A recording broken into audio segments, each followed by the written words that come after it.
Good morning students. Welcome to Yug Nirman senior secondary school बारन।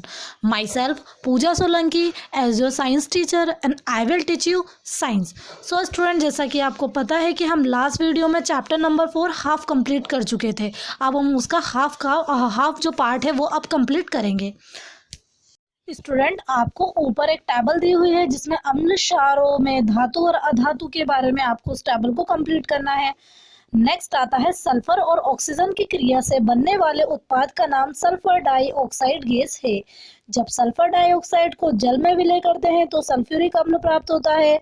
अभिक्रिया निम्न प्रकार से दी जाती है। स्टूडेंट, सल्फर को जब हम ऑक्सीजन के साथ क्रिया कराते हैं तो सल्फर डाइऑक्साइड प्राप्त होता है। सल्फर डाइऑक्साइड को जब जल के साथ क्रिया कराएंगे तो सल्फ्यूरिक अम्ल हमें प्राप्त होता है। आई मीन जल में जब उसे घोला जाता है।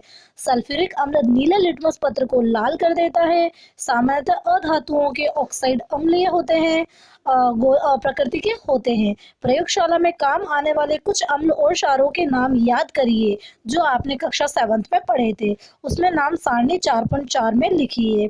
उनमें उपस्थित धातु अथवा अधातु की पहचान करिए जो ऑक्सीजन के साथ ऑक्साइड बनाते हैं। स्टूडेंट, आपको अम्लों के बारे में आप जो लास्ट क्लास थी उसमें पढ़ाया जा चुका है कि हम परीक्षण कैसे करते हैं कि जो उनमें जो अम्ल होते हैं अधातु के अम्ल वो नीले लिटमस पत्र को लाल कर देते हैं।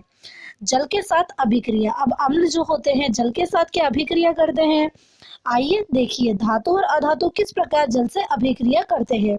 सोडियम धातु बहुत अभिक्रियाशील होता है। यह ऑक्सीजन और जल के साथ अत्यंत तीव्र अभिक्रिया करता है और अभिक्रिया के में बहुत अधिक ऊष्मा उत्पन्न होती है, इसलिए यह मिट्टी के तेल में संचित रखा जाता है। स्टूडेंट, जो सोडियम होता है वो तुरंत ही अभिक्रिया कर लेता है, इसीलिए हमेशा उसे केरोसिन में या मिट्टी के तेल में रखा जाता है।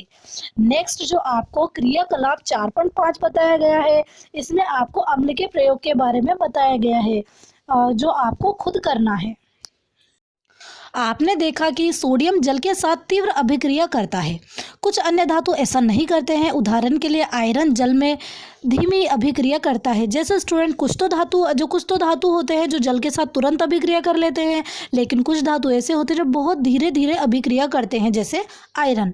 सामान्य अधातु जल से अभिक्रिया नहीं करते हैं, यद्यपि वे वायु के साथ सक्रिय हो सकते हैं। इस प्रकार के धातु को जल में रखा जाता है। कुछ ऐसे अधातु जो जल के साथ अभिक्रिया नहीं करते, इसलिए उन्हें जल में ही रखा जाता है। उदाहरण के लिए फास्फोरस एक बहुत सक्रिय अधातु है। वायु में खुला रखने पर आग पकड़ लेता है। फास्फोरस से वायुमंडलीय ऑक्सीजन का संपर्क न हो, इसीलिए जल में रखा जाता है।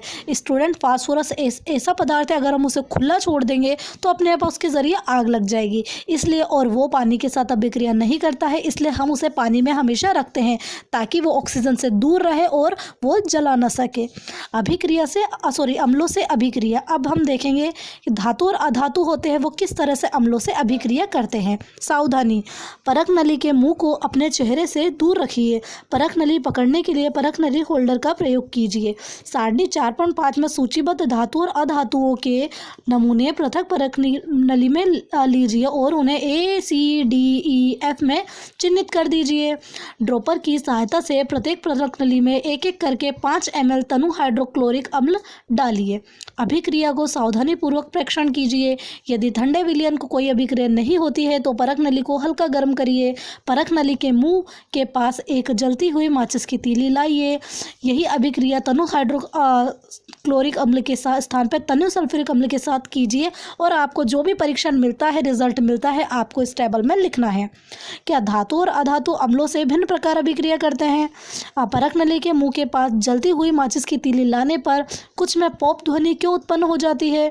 स्टूडेंट, आपने देखा होगा कि धातु और अधातु होते हैं वो अलग अलग अम्लों से भिन्न भिन्न तरह की अभिक्रिया करते हैं, और जब हम परख नली के मुंह पे कभी कभी अम्लों के पास माचिस की तीली ले जाते हैं तो एक पॉप की ध्वनि के साथ विस्फोट होता है।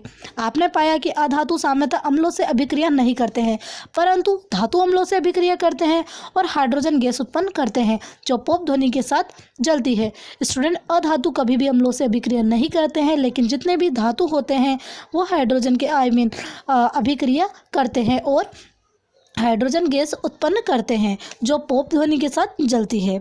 आपने देखा कि कॉपर तनु हाइड्रोक्लोरिक अम्ल से गर्म करने पर भी अभिक्रिया नहीं करता है। परंतु यह सल्फ्यूरिक अम्ल से अभिक्रिया कर लेता है। नेक्स्ट आता है क्षारों से अभिक्रिया। क्या धातु अधातु क्षारों से अभिक्रिया करते हैं? ये आपको जो नीचे क्रियाकलाप 4.7 है उसमें बताया गया है। ठीक है स्टूडेंट, ये अलग अलग तरह के क्षार दिए हुए हैं, जैसे कॉपर जिंक सल्फेट के साथ किस तरह का विलयन मिलता है, फेरस के साथ अभिक्रिया करता है तो किस तरह का मिलता है। इस तरह से रंग परिवर्तित होते हुए जाते हैं। पॉप ध्वनि क्या दर्शाती है? पहले की तरह पॉप ध्वनि हाइड्रोजन गैस की उपस्थिति दर्शाती है। धातु सोडियम हाइड्रोक्साइड से अभिक्रिया कर हाइड्रोजन गैस उत्पन्न करते हैं। अधातुओं के क्षारों से अभिक्रिया जटिल है। नेक्स्ट आता है विस्थापन अभिक्रिया। किस तरह से अभिक्रियाओं को विस्थापित किया जा सकता है? कॉपर सल्फेट और आयरन के मध्य अभिक्रिया वालों क्रियाकलाप को याद करिए जो आपको कक्षा 7 में पढ़ाया गया था। आइए इस प्रकार की कुछ और अभिक्रिया करते हैं। स्टूडेंट, जब कॉपर सल्फेट को जिंक के टुकड़े के साथ अभिक्रिया कराई जाती है और कॉपर सल्फेट को जब लोहे की कील से अभिक्रिया कराई जाती है, इस तरह अलग अलग तरह से अभिक्रियाएं कराई जा सकती है। आयरन को कॉपर के साथ अभिक्रिया कराई जा सकती है और जिंक सल्फेट को जो होती है लोहे की खील उसके द्वारा विस्थापन का मतलब होता है एक स्थान पे दूसरे स्थान का आना। ठीक है ना, आगे की तरफ सरकते हुए जाना। इस तरह से ये अभिक्रियाएं होती हैं। बीकरों को बिना छेड़े कुछ समय तक रखा रहने दीजिए। आपने प्रेक्षण को नोटबुक में नोट कीजिए। स्टूडेंट, आप विभिन्न प्रकार के बीकरों में क्या परिवर्तन देते हैं? जैसे आपका क्रियाकलाप 4.7 था, अलग अलग बीकर दिए गए थे, अलग अलग तरह का हमें जो सॉल्यूशन है उसमें दिया गया है। आपको अलग अलग में क्या दिखता है? आपने पढ़ा कि एक धातु दूसरे धातु को उसके यौगिक के जलीय विलयन से विस्थापित कर देती है। बीकर एक में जिंक कॉपर सल्फेट विलयन से कॉपर को विस्थापित कर दिया जाता है। जब हम जिंक द्वारा कॉपर सल्फेट के विलयन से जब कॉपर सल्फेट के विलयन में जिंक का टुकड़ा डाला जाता है तो उसमें वो उस कॉपर को तो वो हटा जाता है और उसकी जगह पर वो जिंक आकर जुड़ जाता है। इसे हम विस्थापन कहते हैं। मतलब और इसीलिए कॉपर सल्फेट का नीला रंग अदृश्य हो जाता है और बीकर के पेंदे पर कॉपर का लाल चूर्ण जमा हो जाता है। अभिक्रिया को निम्न प्रकार से परिदर्शित किया जाता है जैसे आपको अभिक्रिया दर्शाई गई है। कॉपर सल्फेट को जिंक के साथ कॉपर सल्फेट नीले रंग का होता है, उसमें हम जिंक के साथ अभिक्रिया कराएंगे तो वहाँ से कॉपर तो टूट के अलग हो जाएगा लेकिन उसकी जगह जिंक आकर जुड़ जाएगा। तो हमें कॉपर सल्फेट और जिंक सल्फेट का और प्लस कॉपर का विलयन मिलता है। वो कॉपर जो अलग हुई है वो तो लाल रंग के नीचे बैठ जाती है और जो जिंक सल्फेट होता है वो रंगहीन हो जाता है क्योंकि कॉपर सल्फेट तो टूट चुका है, इसलिए वो नीला रंग उसका गायब हो जाएगा। आप इसी प्रकार से बीकर बी में होने वाली अभिक्रिया को भी लिख सकते हैं। इसी प्रकार बीकर सी में जिंक को कॉपर द्वारा बीकर ई में आयरन को विस्थापित हो सकता है। इस प्रकार बीकर डी में आयरन का विस्थापन कॉपर द्वारा हो सकता है। सो स्टूडेंट, आपने देखा कि अलग अलग तरह से अलग अलग उसका विस्थापन हो रहा है। क्योंकि हम बीकर सी में कोई परिवर्तन नहीं देखते हैं, हम इस निष्कर्ष पर पहुंच सकते हैं कि कॉपर जिंक सल्फेट से जिंक को प्रतिस्थापित करने में सक्षम नहीं है। परंतु क्यों जो कॉपर है वो जिंक सल्फेट से जिंक को क्यों प्रतिस्थापित नहीं कर पाता? क्योंकि उसका कलर तो चेंज हो नहीं रहा है, इसलिए ऑब्वियसली वो प्रतिस्थापित नहीं कर पा रहा है। लेकिन क्यों प्रतिस्थापित नहीं कर पा रहा है? जब बीकर ए में जिंक कॉपर सल्फेट को प्रतिस्थापित कर सकता है तो बीकर सी में कॉपर जिंक को प्रतिस्थापित क्यों नहीं कर सकता? जिंक तो कर सकता है, मतलब जिंक तो कॉपर को कर सकता है, लेकिन क्या कॉपर जिंक को नहीं कर सकता? इन तथ्यों पर आधारित निश्चित नियमों की पालना करता है और यहाँ नियम यह है कि जिंक कॉपर और आयरन से अधिक अभिक्रियाशील होता है। जो जिंक होता है स्टूडेंट वो कॉपर और आयरन से तो अधिक अभिक्रियाशील है। एक अधिक अभिक्रिया धातु कम अभिक्रियाशील धातु को प्रतिस्थापित कर सकती है। जिसकी अभिक्रियाशीलता अधिक होती है वो कम अभिक्रियाशील धातु को प्रतिस्थापित कर देता है, परंतु कम अभिक्रियाशील वाला धातु अधिक अभिक्रियाशील वाले धातु को प्रतिस्थापित नहीं कर सकता है। अतः अब आप समझ सकते हैं जो बीकर डी और ई में विस्थापन अभिक्रिया क्यों संपन्न नहीं हुई। क्या आप जिंक आयरन और कॉपर के से कम अभिक्रियाशील धातु के क्रम का अनुमान लगा सकते हैं? क्या आप जिंक आयरन और कॉपर के मध्य अधिक अभिक्रियाशील से कम अभिक्रियाशील धातु के क्रम का अनुमान लगा सकते हैं? धातु और अधातुओं के उपयोग। अब हमें लास्ट हमारा टॉपिक है धातु और अधातुओं के उपयोग। आपको अनुमान लगाने में सक्षम होना चाहिए कि क्यों धातुओं का उपयोग मशीनें, मोटर गाड़ियों, वायुयान, रेलगाड़ियों, उपग्रहों, औद्योगिक साज सज्जाओं, सामान, खाना बनाने के पात्र, जल बॉयलर आदि के निर्माण में किया जाता है। आप कुछ अधातुओं के उपयोग से भी परिचित हैं। यहाँ कुछ रोचक उपयोग किए जा रहे हैं, हमें विश्वास है कि आप उनका सही अनुमान लगा पाएंगे। अधातु जो हमारे जीवन के लिए आवश्यक है और उसे सभी सजीव शोषण के समय अंदर लेते हैं।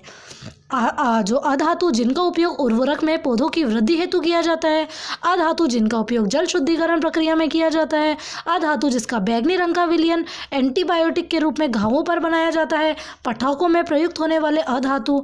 आप अपने अनुभवों से धातु और अधातुओं के कुछ और उपयोग पढ़ सकते हैं। सो स्टूडेंट, आपने देखा कि धातुओं का उपयोग तो हम किसी चीज़ को बनाने में करते हैं, लेकिन अधातुओं का उपयोग हमारे रोज़मर्रा की ज़िंदगी में होता है। तो ये आपका जो चैप्टर नंबर 4 था फिनिश होता है। अब हम इसके क्वेश्चन आंसर्स को कंप्लीट करेंगे। Thank you and best of luck.